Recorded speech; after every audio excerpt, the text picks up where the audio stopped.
Hello!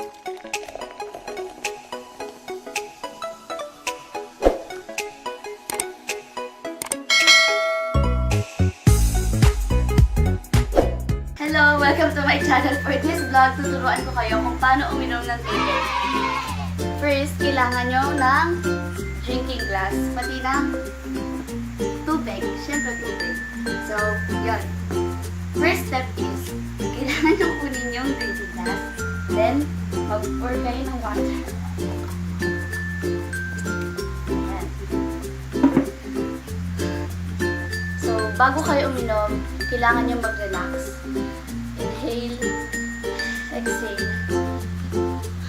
Tapos, ito. Mahalaga ang bibig sa pag-inom ng tubig. So, kailangan bago kayo uminom ng tubig, ma-exercise yung bibig nyo. Ganito. Ayan. Teka, kinakabahan ako. So, ayun. Ready na kayong mag-drink ng water. So, kailangan yung bibig nyo naka-O shape siya. Ganito. Tapos, yung tubig nyo, kailangan unti-unting lalapat lang dito, ganyan. So, yun. May importante kasi yung structure ng bibig. Kasi kapag namali kayo na structure ng bibig nyo, pwede kayong ma-chew. So, ito ang kahalagahan para kung bakit dapat kayo matuto ng tamang pag-inom ng tubig. Ito na. Oh.